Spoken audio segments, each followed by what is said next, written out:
Hey, hi, and hello, everyone. Coming to you live from Phoenix, Arizona. This is the first talent table of 2025. I am Rebecca Warren, your host. I have two fabulous guests joining me, Dr. Patty Fletcher and Matt Alder, and I'm super excited for our conversation today.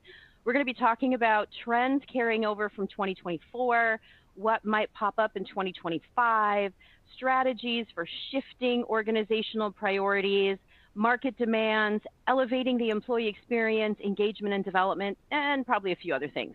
So before we get started though, and before I have our guests introduce themselves, there are a few housekeeping items. So if you look towards the bottom of your screen, you're gonna see some widgets that you can use during the event. We have some further reading for you in the resources section. Feel free to ask questions using the Q&A. And if we can't get to your question during the webinar, we may answer it after the session ends in a follow-up message on LinkedIn or in a blog post.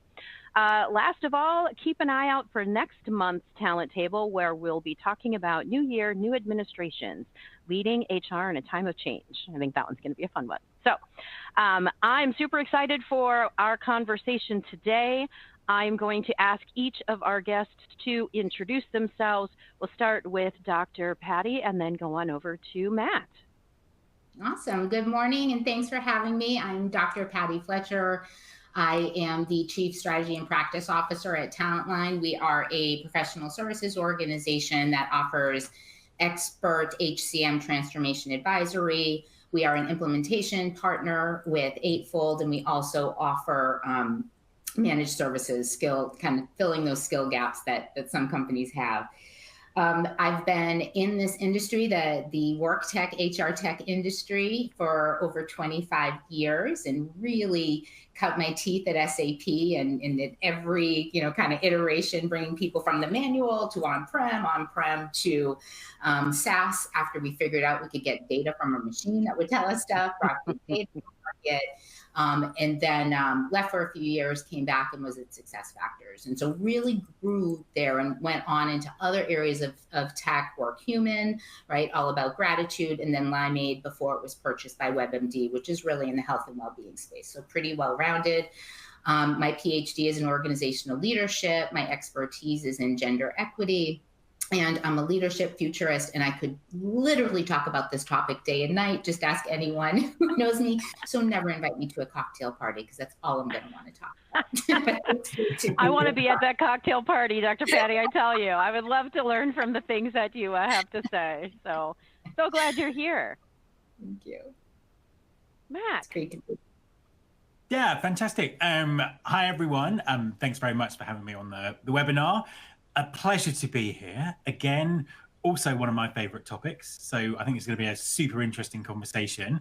I'm Matt Alder. I produce and host the Recruiting Future podcast, which is 10 years old next month. So, kind of very well established, 2 episodes every week. I talk to lots of people about the future of recruiting and HR.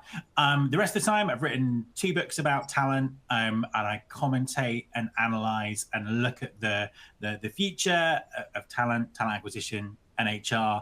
And in all the kind of years that I've been working in this industry, and I've stopped counting how long that is, I've never known a more fascinating time than the time that we're in at the moment. So I think it's going to be a pretty...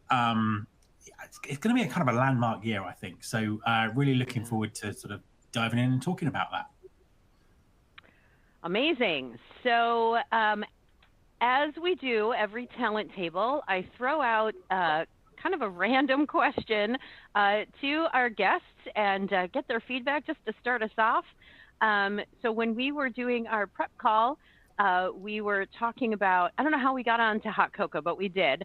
And we were talking about hot cocoa from Hotel Chocolat in the UK. And I'm counting down the days now until I get there to experience my cup myself. I'll be in Glasgow in 161 days. Woohoo! So my question on the drink topic, I am a huge fan of sparkling water. And my current favorite is ginger tangerine from Topo Chico. So good, y'all. However, my husband is not a fan. So we have this debate that goes back and forth. So my question to you two is, and Matt, we'll start with you. Is sparkling water a refreshing, bubbly delight, or is it an overrated, fizzy letdown? Well, I think that there's two ways of looking at this. I think logically, it's water with a few bubbles, which isn't really that exciting. If you think about it, I think there are probably more exciting things you can do with water. However, on an emotional and marketing level, when it's packaged as being hand dug out of an aquifer in Chalk Hills and, carbonated through some elongated process, then I think that actually improves the taste. So I'm going to say yes, but with that caveat that logically probably doesn't make as much sense. I love that. So it's all about the marketing from what I hear. Absolutely. I think it makes it taste different in your brain. Okay. Dr. Patty, what do you think?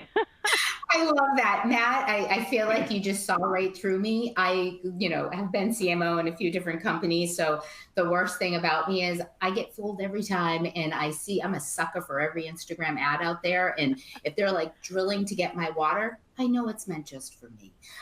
So here's the deal. I am a purist. I do not like flavoring in my water. I think that's just not my jam. But to answer your question, so SAP used to have these bottles, I'm sure they still do, in their HQ. They're big ones, small ones, and it's like the most amazing fizzy water. It doesn't quench my thirst, but there's just something really elevated and sophisticated with drinking it that it refreshes my sense of being. Yeah. Oh, I love that. All right. No, really, I like it, but I'll chug still water for the thirst quenching. Okay, so I have 2 team sparkling waters. Can I tell my husband that? Yes, for me. All right. Fabulous.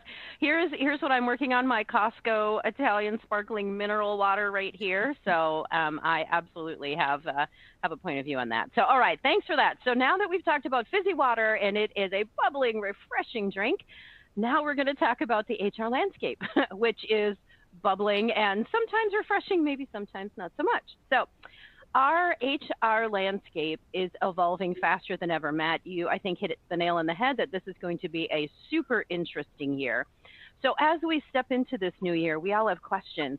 Are we keeping up? Can we keep up? What are we keeping up with? What's actually happening? So between shifting organizational priorities, emerging tech, ever-changing needs of people, there's an awful lot for us to navigate.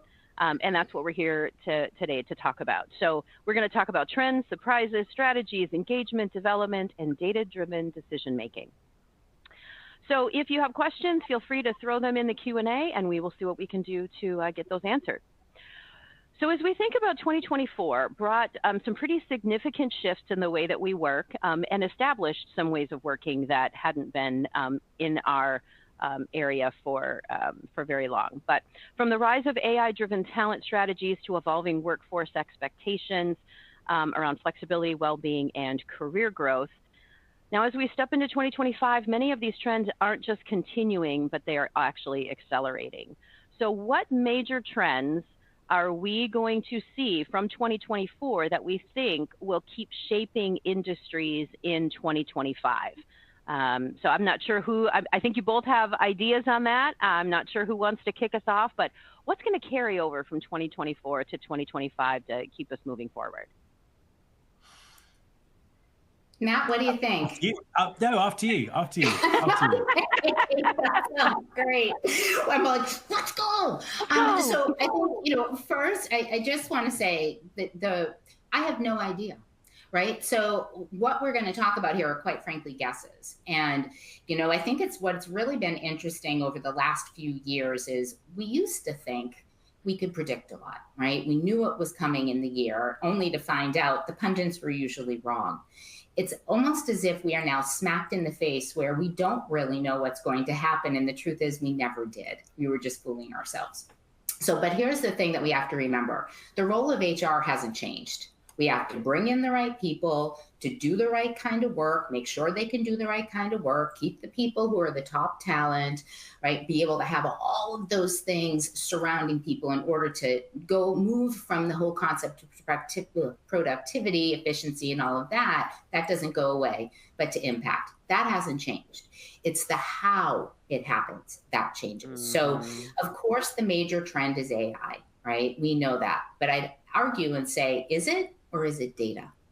It's really truly about the data. Algorithms are algorithms, and we do have concerns there, biases and all of that stuff. But and when this kind of first started, when I was in the early days of SAP and putting in these on-prem systems, and my God, when we came out with self-service for managers and employees, because in the old days, it was only power users, I would get a lot of flack from folks. You're going to take away people's jobs because machines are going to replace it. Welcome to every industrial revolution we've ever had. Now AI, it is so different, and companies, and I would say HR, are still struggling to move beyond that efficiency play and more into the effectiveness and equity play, right? The impacting play. And so when now it's AI is going to replace my job, and I'm here to say, no, it's the people who can use it. We know that employers are no different. Employers will be replaced by employers who know how to use AI. So I think that's going to be, still the big thing. And, reading Matt and I, we swim in the same circles, right? And we read kind of the same people. And we think a lot of the same things. And it's hard to disagree with anything. I was reading something from my friend, Meg Bear, who, Matt, you probably know who she is. And there's a lot of talk around the governance piece. There has to be governance around AI, but particularly data. There's a big mistrust. We've seen, some kind of different changes that companies are taking. We are in a highly unregulated industry in the US on this one. It's not a lot of protections. So her caution was to tread lightly. I'm not seeing enough of the governance components, cross-company kind of governance around ethical AI and in data. And that has to be something that is done. And again, bringing the bigger data thing. But of course, there's the use cases, right, that we're all around, the upskilling, the reskilling, the workforce alongside AI. I grew up at a time, Matt, you did as well, and so did you, Rebecca, where it was becoming increasingly difficult, and now we no longer do separate tech from process. It is really difficult now to separate the transformation that has to happen in a company from AI and data. It's virtually impossible, right? So over time, you can't really separate the artificial or augmented intelligence from the human impacting component. And so I think we're going to continue to go down that route. There are a few others that we can hit, but I think I'd like to stop there and hear what Matt has to say. Yeah, absolutely. I mean, I kind of agree with I agree with everything you kind of said there. I think that to kind of come back to the first bit about making predictions, 100%, we can't predict the future. We don't know what's going to happen tomorrow, and I think the last few years have made that even more apparent. I think the thing to say though is we can't predict the future, but we can shape it and have a vision for it and move towards that. And I think one of the things that I've kind of noticed, particularly over the last 18-24 months, as AI has kind of dominated and literally got better every week in ways that are, I think we're a bit used to it now, but in ways that are just amazing. Mind-boggling. Think about it. And there is a little bit of a sense I get around our industry of this kind of managed helplessness. It's like we don't know what's going to happen. We need to wait and see this, wait and see that. And I think that the individuals and the companies that are going to thrive this year are the ones who create that vision and help shape that future. Because yes, this is very scary. Lots of things that we're used to, lots of normals that we have, aren't there anymore. But that opens up an opportunity to really kind of shape the future. So I think that's the kind of the thing that I want to say to kind of underpin sort of everything really. And then from there, I think that again, sort of sticking with AI, the progress is just kind of incredible, and it just has to be kind of front and center of it in terms of the way people think about things. But you're absolutely right in terms of those complications around governance and ethics and regulation and legislation, and that is a consideration. And I think we need a broader discussion about that, particularly around ethics. Whereas when it's discussed, it tends to be discussed in terms of current legislation that's kind of there. So I think that's that is a big topic. The automation side of all of this, I think that automation is just going to be a kind of a vast thing, and the way that AI can tie data together to be able to do that, it's kind of a real game-changing thing. And I think that it's not just about how the existing way that we do things is automated. It's actually about thinking about doing things in a completely different way, because that's what this sort of technology allows us to do. So I think that's the a big part of the thinking around the AI piece. And then from a skills perspective, I think this is going to be it's going to kind of be fascinating, because skills going out of date even more quickly. Huge conversations about soft skills and development and all this kind of stuff. So I think this will be the year where perhaps we get a little bit more clarity on what people mean by that, a bit more commonality, and actually see some really interesting things happen. So yeah, that's where I think that's what I'm kind of looking forward to this year, to see where we get to with those things. And Rebecca, can I respond? Just one Absolutely. thing. 100%. And won't it be interesting to get to a point of, we all have to be prepared for the shifts that we don't know are coming, right? And we absolutely want to put our fingerprints in. What's going to be interesting is to see how folks go from proactive to the tech getting to preemptive.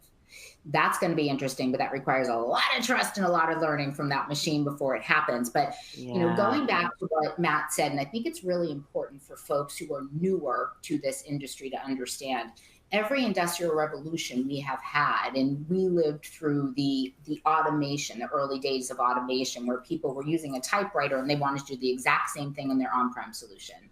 And then when SaaS came in, they wanted to do the exact same thing in SaaS that they did in on-prem.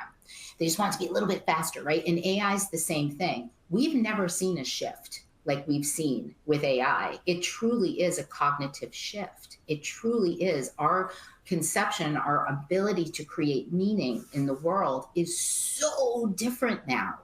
And so HR struggles with that, right? And this really does sit in their seat, and for a long time. And I think one of the things we're going to continue to see, which will separate out and really goes back to Matt's point of what is HR's role in shaping the future? Because a lot of times it was the recipient of strategy in tech, right? Not the driver of it. It was mostly focused on the execution of operational stuff. And those companies that truly understand that the people who hold the skills, and we've got to question things like, do we agree with proficiency measures anymore, and all that fun stuff, as Matt said, it changes.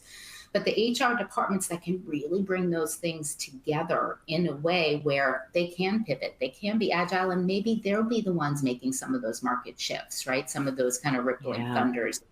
And it's going to be very interesting to see this year kind of who's going to come out top dog. And there are so many really good human implications as well that I hope we get a chance to talk about that. It'll be interesting to see how employers use those. I've been taking notes. These are some great thoughts and comments, little bit of sound bites, little things that just continue to pique my interest. I think kind of summarizing all of those pieces is that going forward for HR, and I love what you talked about, you can't separate tech from process anymore. And we also can't live in the managed helplessness, as you said, Matt, right? We've got to put that together. So we are hiring now going forward. We're hiring tech leaders who specialize in HR, as opposed to HR leaders who can do tech. I think that is a shift. That's hard for HR in some cases, because you can't separate the tech out of what HR does. The data is critical in order to at least making informed decisions. And the other thing that I think is super interesting is I think about when you try to separate, the tech from process. And I was chatting with a coworker of mine saying, I don't know, we both said, we don't know how we did our jobs before we had Gen AI, right? Before we were able to go into ChatGPT, throw some things in there. It's really good for me as like a thought starter, getting my creativity going. But I know that not everybody thinks about ChatGPT as that positive creativity starter. So I don't know, Dr. Patty, if you have a point of view on that, or Matt, is that the right way for us to be thinking about it as a maximizer of our creativity? Yeah, I mean, from a creative perspective, I think I agree with you. I think the problem is very often people will treat it as a replacement for creativity. So it's kind of like, write me this or do that for me. And actually it's about partnering with it in that process to, help me brainstorm, come up with 10 ideas about this. I'm going to shape them. I'm going to do stuff with them. I'm going to add my own, kind of human prospect to it. And just from a pure writing perspective, I've been trying to teach the thing to write like me for a year now, and I still can't. It's not good. It's not a hit. However, I can get it to help me, be creative and work a lot faster. So I think I think thinking like that starts to really help people really appreciate the potential of AI. Because I think if you just look at it as something, I'll give it some instructions, it'll write some mediocre copy for me, probably make a few mistakes. This isn't really very good, is it? So I think it's just it's a different way of thinking about what the tool is actually for. Yeah. I love that. I want to go back to something and then I want to come back to this. What you had said is interesting, Rebecca, about a trend around hiring technology first, right, versus HR first. And that's something that's a little worrisome to me. And when I look across the industry, I'm still seeing more tech upgrades versus transformation implementations. Those are two different things. Agreed. You can upgrade to AI, right? But if you aren't using, that's a technical thing, that's a change management. What companies need to do is large scale transformation, because the way that work gets done, and some challenges companies are going to have, like bring your own bot to work day, right? And that stuff kind of stays there when your people leave, and all of that. But what I think that I love the example you brought up in Matt's response, because this is not about artificial intelligence. It's, to Matt's point, augmented intelligence. It's having your kind of little smart best friend. And what we've seen with every single technology evolution from an industrial perspective is ultimately what it does is replaces decision making, right? So, in the early days, was I going to go work for a very dangerous kind of machine thing, and therefore these are the decisions I had to make. And so we see that with technology, it elevates it. And how interesting that our starting point with the chat GPTs of the world that give us some structure, it might be wrong in content, it might be wrong in structure, but if we ask it the right questions, in other words, we are changing our critical thinking. The US is not good at teaching critical thinking. It was something that the analytics, right, when analytics was first coming and people had the data, they didn't know what to do with it. And so other countries were much better. But it elevates our decisioning because it forces us to ask higher level questions. It also enables us to have a starting point of multiple sources of data.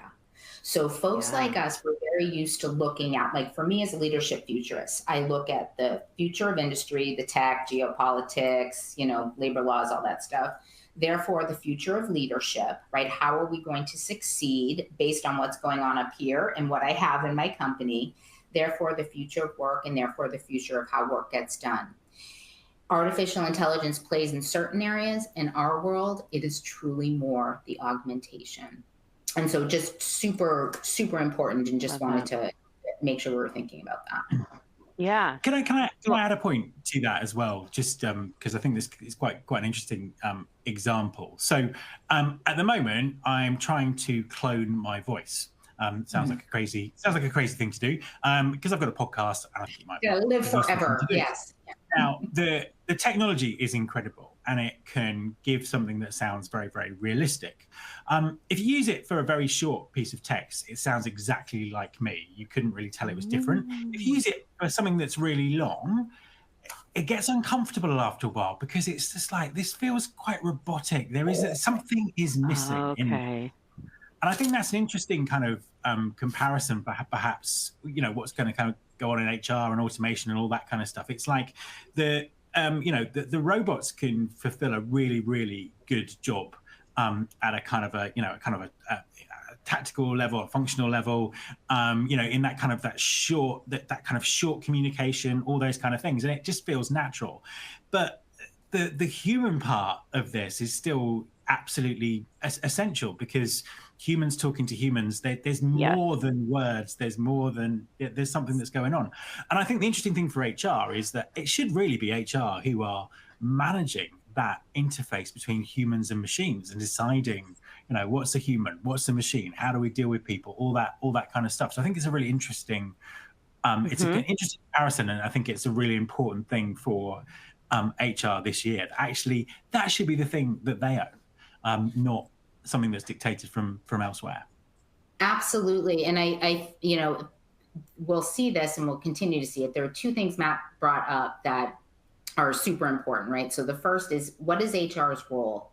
Because their role is it eventually going to move just beyond the people, right? Is it also going to be, how are we going to use tech to do things? And we're seeing them do that, right? We all work in this space, and we're seeing them make those decisions, but they continue to make them from a tech perspective, not what Matt was talking about. So that's quite different. And what we've seen in the last few industrial revolutions, the last one that brought us the Googles, it also brought us the you're never going to talk to a human being on a phone again, kind of pain. It was all about, how do machines interact with people? With AI and where we are now, it's all about how people interact with machines. Now it's all about how machines interact with people. We're starting to see empathy for freaking machines now, right? Like, isn't that crazy? So, and it's not about people being replaced by machines there. That is more about me feeling like I have something catered to me. It cares about me. It's listening, right? Whereas before, it didn't care if I was on hold for, 3 hours, or, if I got what I needed. It was more transactional. AI is now more transformational. The other thing I'd like to see this year, and Matt brought it up, right? So I was a CMO. I was in marketing for several years in this world. And when I first started back in the late 1990s, it was when the CFO was really starting to be born, right? They were bean counters until they became, sitting at the right hand of the CEO and having that financial, and it was all about the financial resources. And it was HR, learn from the CFO, because you handle the human resources. And it never quite got to that strategic role. It's really in marketing now, right? Where that has just completely changed. COVID threw that stuff, just crazy. But, what Matt just said, there's so many incredible things, including uses for podcasts, the way you communicate out things. When we understand, of course, HR is a very big marketing, branding, communication role with their people, which then also outsiders learn. And do I want to do business with a company like that? For HR to really pay attention to, what are those human connectors, in a way that you could do them bigger and all of that, but make them feel personal. How are you going to employ some of those marketing kinds of tech in a way to engage your people, ensure everybody's, rowing in the same direction, in the same canoe, and all of that? Really interesting. And we can see that. Eightfold's a great example, right? What you're able to do from a connection perspective. But I'm really interested to see how this goes, and will they follow the route of marketing, right? Where they become the voice, right, of the people. Well, let's talk about that. I think that's great. That all of the things, I've got pages of notes. This has been phenomenal. And so how do we in HR, right? We talk about going from reactive to proactive to preemptive. How does HR now shift from that managed helplessness to tying to organizational goals? Like, it feels like there's such a shift, as you said, Dr. Patty, in terms of HR used to live in a silo, finance lived in its silo, everything, marketing was in its silo, and now it feels like there's a lot of swirl. And so what does HR need to think about in terms of aligning organizational goals, market demands, hiring the right people? Like, former practitioner in TA, and you get a hiring manager who says, I want, this purple unicorn, whatever we want to call it today, right? Do we actually even know at the time? Like, I was like, you as a hiring manager, tell me what you want. I don't know what that's driving for in terms of organizational goals. Does the hiring manager, right? Like, I think there's a lot more happening right now where we need to, in every hire we make, understand what organizational goal does that tie back to? What are we trying to accomplish, right? And it needs to have that information cascade down so people aren't working in a silo trying to hire this people. We're hiring the wrong people, we're doing the wrong thing, or we're not having those conversations. So how does HR start developing that muscle of aligning organizational goals with market demands? What kind of things should we be thinking about Is it skills? Is it data-driven decision making? Is it collaboration? Like, where do we start? What do we think about there? So, okay, I'll go. So, I think there's some good old-fashioned common sense. So there's the going back to the basics of tone at the top, mood in the middle, buzz at the bottom, right? Everything is set, not in HR, typically from the CEO, right? So first is making sure you have those right constructs. Do we have a culture that will enable us to be able to align the things we say that are important, the things we say we want to do with the stuff we do? So the first is getting a very good, and if I were in HR, I would really, really press this in the C-suite, which is, what does success look like? What's going to feel different next year? What's going to look different? All of that. And then how do we know we are successful? That's metrics. What are those measures? That is absolutely critical, because if you are not very specific on what those things are that need to change in your organization in order to gain market share, win the new customers, do whatever it is that you want to be able to do from a strategic perspective, an operational perspective, all of that has to be aligned, measured, and make sure that we understand the difference between data points and metrics, right? Super, super important. Therefore, that becomes your North Star. The next thing is around that leadership and governance. It is just absolutely critical that there is a mutual common agreement on how do we actually make this happen. And, where is it okay to pivot, right? There's a difference between shifting and pivoting, and what does that actually look like? Super important. And then all that's typical, like continuous market analysis, we're going to be in a very, lots of companies are going to be acquired, right? We know that there's just a lot of consolidation across a lot of industries. That's what happens with market shifts like this. Super, super important. Excuse me. Obviously, the robust stuff around risk management is really critical. So, right, those kinds of things, nothing has really changed. It's how we do them and the insights that we have and the different types of data we can bring together in order to answer those. The next piece, everybody can have a great strategy, but that mood in the middle is critical. How are you going to operationalize it? And one thing that kills me when we talk about tech, because we're going from tech being an enabler to a lot of times being the tip of the spear to enable us to do other things that we didn't even think were possible. ChatGPT is an example of that. So what are we going to do there? Leaders and middle managers, as well as those people we hire to do execution, everybody has to be AI enabled and AI smart. And so when we see, you talked about skills, and it's important, if you are in a job-based workforce planning approach, is that still helping you? Is it still helping you to have a job with a description that says, essentially, here's what this thing is? Whereas what skills gives us to do is the fluidity, which is exactly what we need. And those skills directly go back to your point, the impact that I, as an operational person, right, a middle manager, the person the most responsible for your people, they hire the vast majority, they decide who gets promoted, how people get paid, how people get developed. They're looking to HR to provide the tools in order to have that happen. So what does that look like? And then the buzz at the bottom, right? Are we focused on the right cultural elements? Are we saying we're this, but acting like that with the tools and the practices? Because people, that stuff just doesn't change.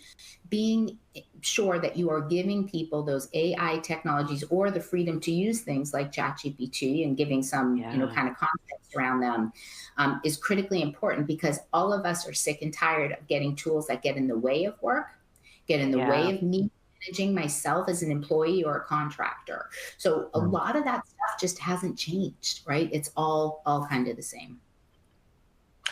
Yeah, absolutely. I think there's sort of two things here for me. The first one is the strategic bit of this, and I think talking about the rise of the CFO and the spectacular rise of the CMO, that's all been about data. That's all been about them, particularly with marketing, to illustrate, beyond any doubt that if they do this, it affects this, which drives the value for the company. And it is that kind of sophistication around data that has raised that function to where it is. So I think that data sophistication and how that aligns with organizational goals is the key to this.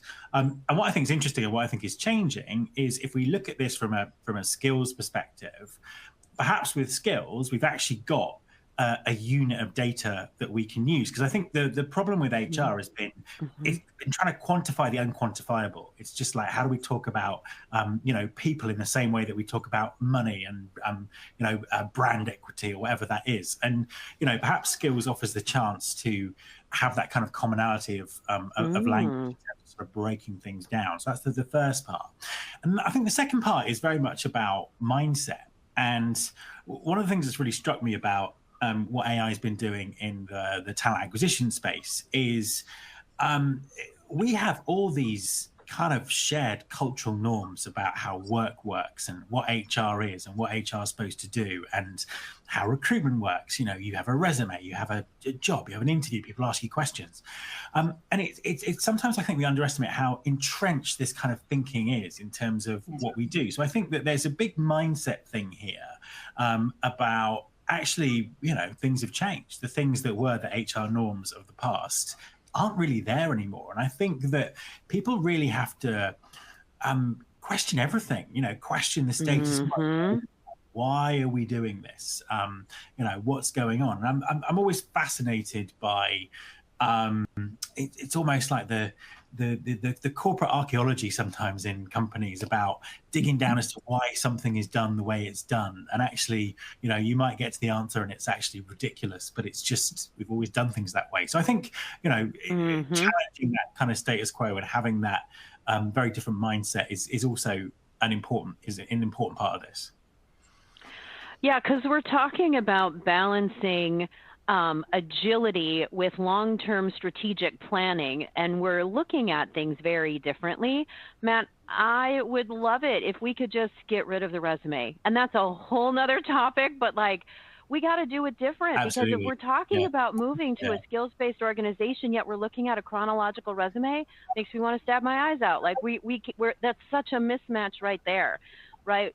Moving towards that more flexible workforce model, right? Looking at different ways of getting people engaged. And I know we're going to spend some time talking about engagement and experience, but how do we get people involved in their career? Dr. Patty, you were talking about that too, that personalization, that connection. We continue to think in an org chart, but the work needs to get done on whatever we want to call it, a chessboard, or in a completely different way. And so our HR leaders also have to be thinking about how can we, and Dr. Patty, that was great, how can we not shift? How do we pivot? It's that same, what you were talking about, the difference between up-leveling or transforming, right? How do we make sure that we are thinking about the right things in the short term, as well as tying to those long-term strat planning things that we need to be thinking about, that flexible workforce model, scenario-based workforce planning, and I'd love to have someone talk about that if you want to. And then that culture of continuously learning and adapting and not feeling like my job looks like this, but my skills look like that. So I'll just leave that there. I don't know if anybody has any things that they want to jump in on that, but my first thing is let's just get rid of the resume. Yeah, I'm with you, but the challenge is lots of companies, right? Workforce planning is much easier, or maybe it's not. It's just how we've always done it, to Matt's point, has been based on jobs, right? So when we are, money, it's money. And so how are we going to business plan around skills? How are we going to actually make that happen as a business, a way of doing business? It's a very different model. It's extremely complicated and extremely actually complex, beyond complicated. But I will say just some basics have to be in place. Do you have a skills architecture? Do you have a framework? Do you know what are the most critical and important, right? Do your people, to your earlier point, Rebecca, what is the role of HR versus what is the role of the hiring manager, right? We work a lot with DoD. Everything is based on the next project that they have. And there's some skills, and we're used to this.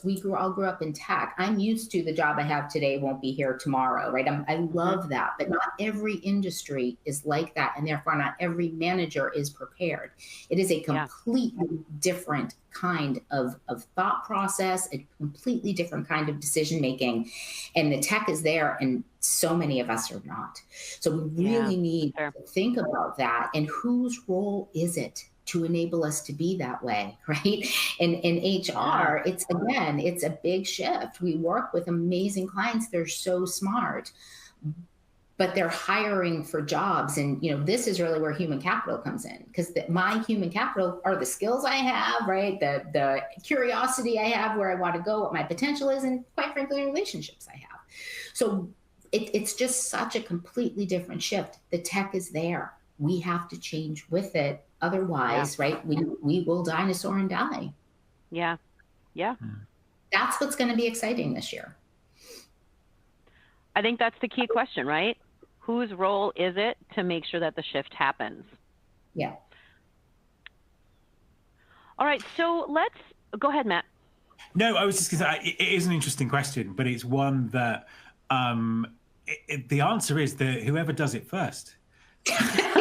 That's the answer. Fair, right? I would love that. I would love that to be HR, but it might be finance. It might be operations. It might be something else. So it's kind of inevitable that this is going to happen, and it's just like, who's gonna do it? And you're right. It's easy. Very, very complicated, but you guys might remember, I don't know, maybe it was a decade ago, who knows, my ears are all weird, but the future of HR is no HR, and that keeps coming into my head, Matt, right? Based on what you just said, maybe that's what we meant. I don't know, but yeah, I love that. We'll see.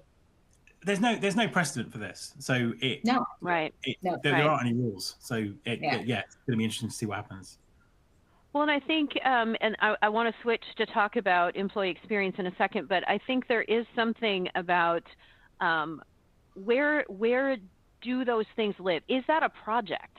Is that table stakes, right? Like, where do things, where there are initiatives or programs, like we think about DEI, we think about skills, we think about those are initiatives and programs now, but should those all be embedded, right? And that is, if we think about more broadly, is that where HR should be, right? When we think about no HR, it's because it should be in every single thing we do, the way we think, how we do things.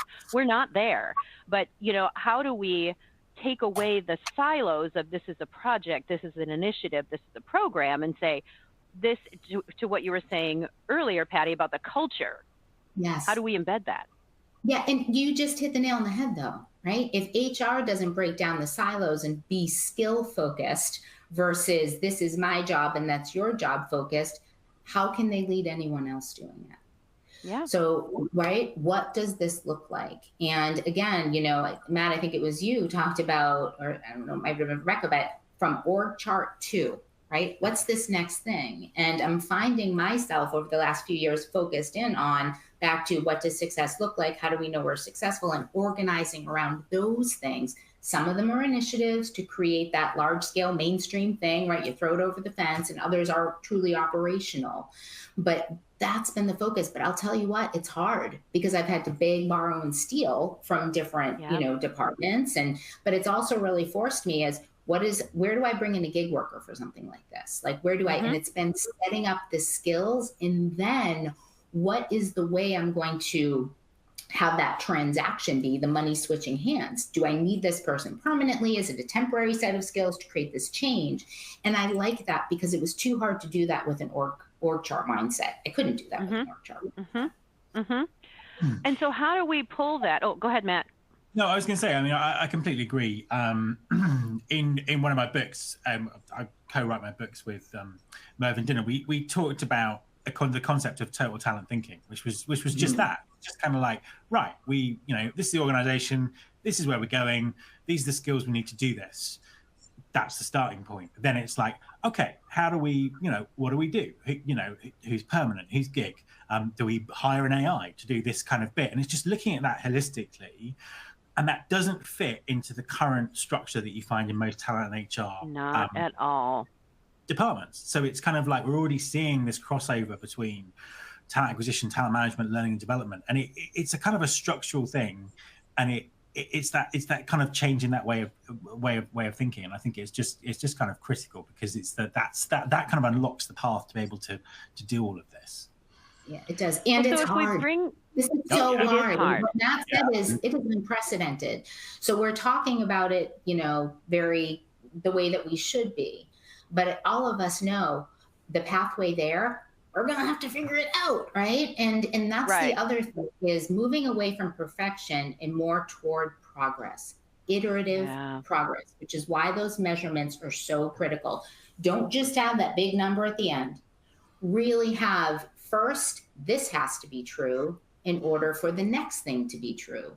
And whose fingers need to be in that pie? This is not change management. We are not retooling. We are transforming what Matt talked about, mindset, as well as heart set, right?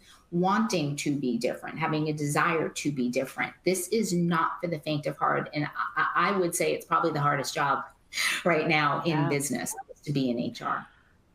Well, and if you think about that transformation that we're trying to get to, and Matt, I think you're right. We can't just throw the resume out yet, because companies aren't there. But maybe, and we'll spend a little bit of time talking about this, maybe that transformation starts inside the organization, right? Maybe it's looking at, what is that employee engagement versus experience look like? How do folks inside of a company feel connected to the culture, to the people? Do they feel included? Do they belong? Do they have that sense of the world is my oyster once I made it inside to this company, because they personalize things, they care about me, they know who I am, right? Maybe that's that start. But I want to spend just our last few minutes here talking about, is there a difference between employee engagement and experience? What does that look like? And how could we maybe start shaping from the inside to drive those changes to the outside? So I think, Dr. Patty, you have a point of view on this. Love to hear what you think about that. Yeah, for sure. So this is really where the marketing hat in me comes out. So, right, because it was all about customer experience and employee experience. But what's the point of experience if not to deeply engage? And we've all watched the Gallup numbers over the last decade and a half, and nobody's engaged. Everyone's on Facebook, right? Or playing solitaire or whatever it is that we do. And so, buying stuff off of our social media feeds. That's what we're doing. That's right, exactly. That's exactly what I'm doing. There's not enough sparkling water for me, right? So there's no separation, and that's what gets me so excited about AI, because you talked about personalization, but let's bring in the concept around employee health and well-being. That is something that's only going to continue. I also think it's something that might actually save DEIB, diversity, equity, inclusion, and belonging. My experience must be belonging. And what does that mean? That means that I in HR can't point at Matt and say, Matt, you belong here. Instead, I need to make sure that we have the right culture in place, not my decision, it's HR, right? That's what we work with the rest of the C-suite on, and then we execute. But it's that I bring in those right processes, those right tools, that right AI to Matt to look in the mirror and say, I belong here. That is total health and well-being. That goes beyond making sure you have the right benefits packages. It also is the continuation of HR having to understand it is not a one-to-many. This is a one-on-one. One size has never fit all, and now we do. So I read something from Anna Tavis the other day. She's from NYU, I think. And she was talking about how cool it's going to be with AI because of the empathy bone, where I have this like constant best friend with me. And not only is it, Matt, I have the same experience where AI just can't seem to learn. And I'm like, you're not so smart, AI, right? Because it's not like picking up my writing style and all of that. But there's so much in the tooling that we're seeing from an employee perspective, where not only am I going to get some answers, and then it's going to start, automatically prompting me with things or giving me things based on what it's seen in the transaction, but it's also going to read beyond my sentiment. It's going to go to my motivation. Is it happy? Is it sad? And so it's able to be compassionate, providing me empathy as well as actions to be able to harness all of my power, whether it's on the total health and well-being, of course, my physical health, my mental health, my financial health, all of those things, which is one of those things going, wow, that's an employer's job now? Sure is, right? And this is critically important. We think about it this way because health and well-being is not just a North America thing. This is important in Asia Pacific for those global companies we have. It's just as important as it is in EMEA. So these are really big things. And imagine having something that truly feels like it was meant for me at a much deeper level than just beyond, I'm giving you money and you better be productive. It's very, very exciting to me. Brings us more human, and how crazy that machines are going to be able to have high EQ. That's pretty great. What a different definition around health and wellness. It's not just, are you getting breaks from your desk? Are you getting outside and walking? What's your BMI, right? Health and wellness is all of those things. I love that description, and thinking about, Matt saying, I belong here, instead of Dr. Patty saying, you belong here. What a shift. Right. And not, Matt, with your skills, right? There are certain things you want your company to invest in. This changes L&D. It changes everything. No, I mean, 100%. I completely agree. It's the, and the first part of this is obviously, mass personalization. So enabling HR to be personalized at a scale that's not been possible before. But that's only half the story. That's not going to take us to a more engaged workforce. What is the kind of the extra things that AI unlocks. So, from a mobility perspective, got all this data about me, all the data that you've got about me when I joined the company in terms of what I did before, everything about my performance, all this kind of stuff.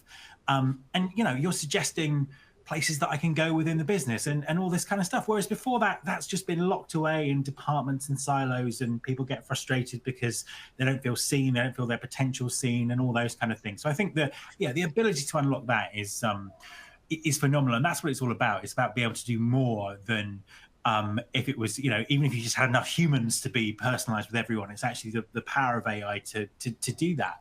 And I think slightly tangential, but probably relevant.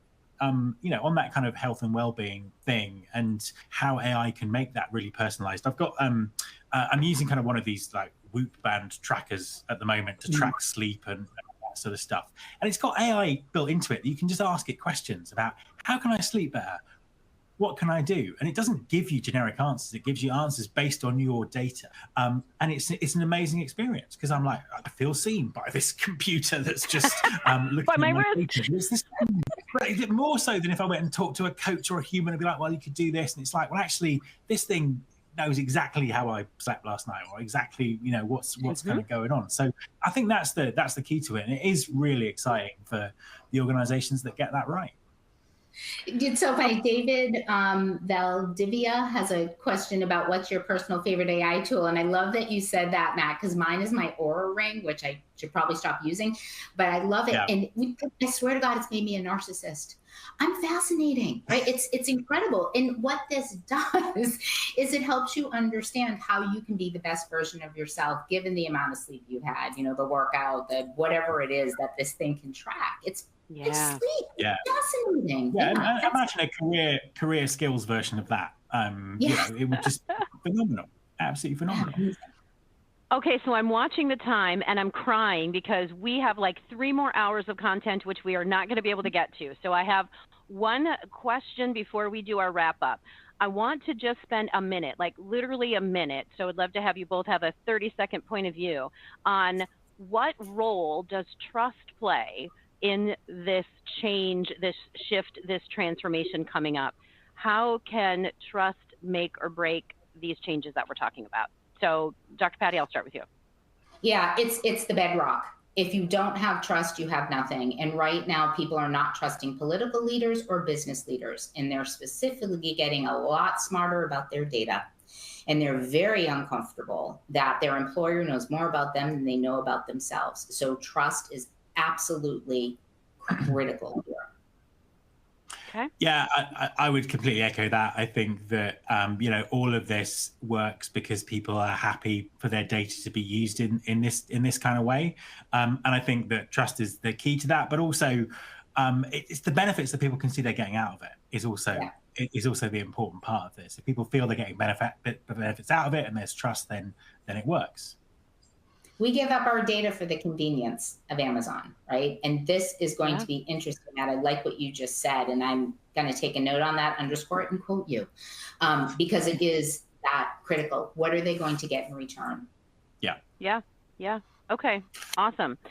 So I've got one final question for us to wrap up with. And then Ryan Serrano has a question that I am actually going to turn into a blog post about sparkling water. So Ryan, just know that you are heard, you are seen, and I'm going to write about the difference of how sparkling water represents our future, which I think is such a great question. So, okay, so my last question for you all before we wrap up is what's one thing you recommend HR leaders do differently in 2025? What one thing should HR leaders be thinking about differently? Matt, do you want to start for us? Yeah, challenge the status quo. As simple as that. Just keep challenging the status quo. Keep asking questions. Why do we do this? Why do we do that? That is short and sweet. I love it. Absolutely. I don't have to do a lot of writing on that one. I think it's absolutely right. Yeah, I love that. And I think adding on to that would be get very smart about augmented intelligence right now in a way that is far more strategic, in a way that is leading different ways of leading, of doing work, of bringing people in, like really truly getting the human side of the tech versus being forced the tech side. Fabulous. I appreciate you both so much. This has been a great conversation. As I said, there's so many more things on my list that I wanted to talk about that we will hopefully have you back and we'll do a whole nother conversation. Thank you both. As we wrap this up, I do want you to think about the next month's talent table where we're going to carry this conversation further in terms of compliance. What does, and AI in terms of governance, and how are we thinking about new things that are coming this next year. So new year, new administrations leading HR in a time of change. As you both have said, it's the wild, wild west. It's the wild, wild world. However we want to talk about that, like we can put our best guesses out there and we just have to hold on. I think as well as drive, right? We can't just hold on. We can't be this managed, helpless group. We have to be able to drive those changes and make sure that we are continuing to push the envelope and challenge the status quo. All right. Thanks all. We appreciate you. We will see you next month. Thanks, Matt and Dr. Patty. Appreciate all your insights. Thank you. Take care, everyone.